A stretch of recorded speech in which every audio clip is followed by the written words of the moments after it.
It's an educational opportunity that challenges and fascinates a good many Wyoming students.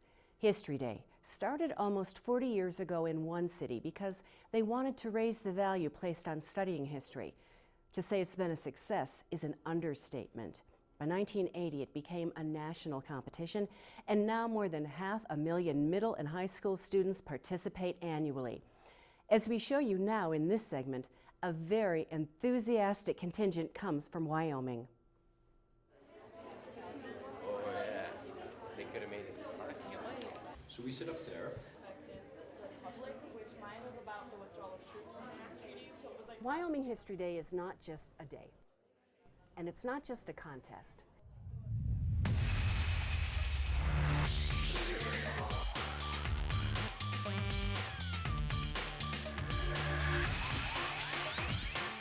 It's an experience that rocks kids' worlds. I found out what an amazing time the 60s were. I would like to do this competition again. I think it was a really good learning experience and it was really fun. This has been a blast.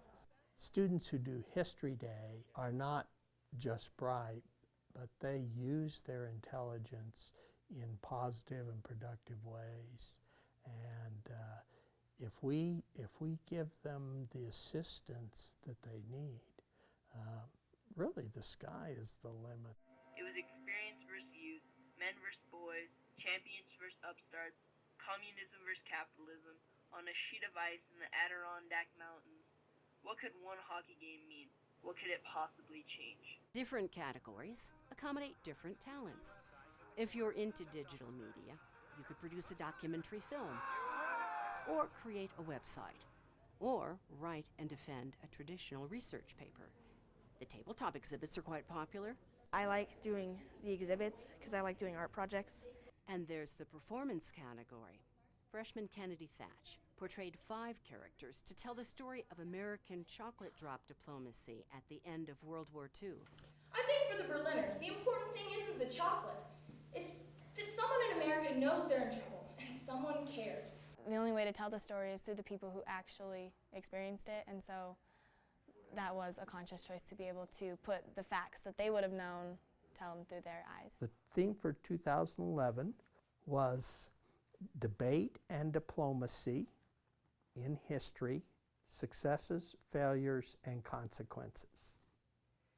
At first I had no idea whatsoever what diplomacy was, but then I went over with my teacher, and once I knew what it was, I instantly thought of the Civil War, because it was a big debate in American history.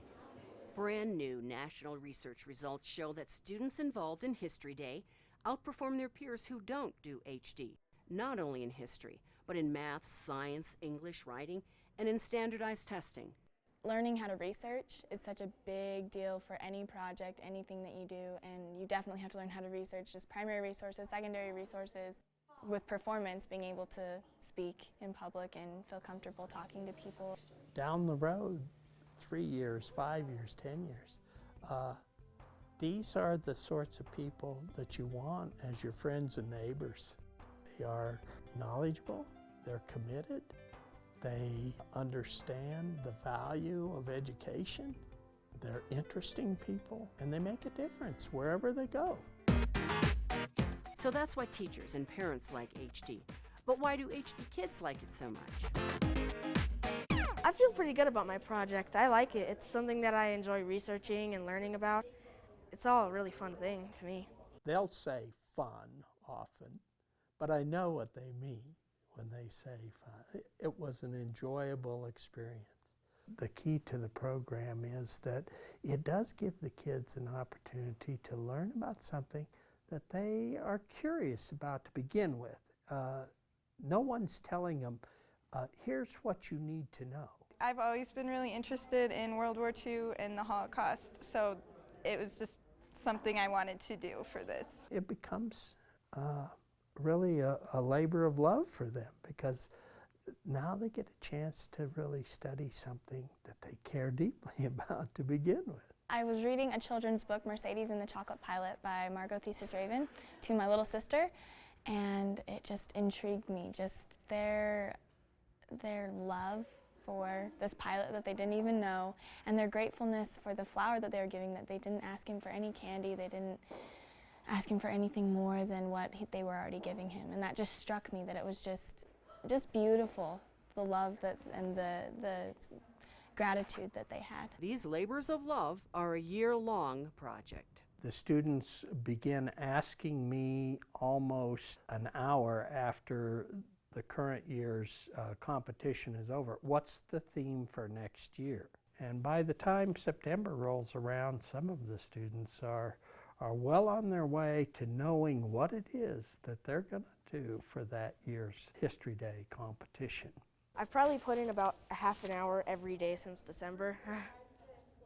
We've been working on this since October. So we've been researching in the library almost every day. And so it's been a lot of work. Show it, like when they read it, it just says HD students are teaching themselves to learn and to create, which can be very inspiring. But if we lose our freedom, we may never get it back. Learning to be grateful has probably stuck out the most to me for this project, that there's so many things that can happen, and if you aren't grateful for the things that you have right now, I mean, you never know when something will happen. And because those 30 kids were grateful just for the flower, then thousands of children in Berlin benefited from the candy that was dropped, just because those 30 kids were grateful. Second place in Say the Silence, A Lighter Side to a Darker World, students Hannah Akers and Katie Elston, Casper. It's hard to come up with a new way of saying that all the kids that do HD are winners, but it's true. Any student who has this degree of passion and devotes this much time to get to the state level is teaching themselves to succeed. If you share a passion for the past and would like to become involved, Wyoming History Day Coordinator Dick Kean suggests contacting your local school to help a student with either content or technical skills. And for those students who place first or second at the state level and win the privilege of competing nationally, sometimes the cost of traveling to Maryland is beyond their reach. If you are able to assist financially, that too would be greatly appreciated, and you should contact the American Heritage Center at the University of Wyoming in Laramie. And now we turn to more current events. Osama bin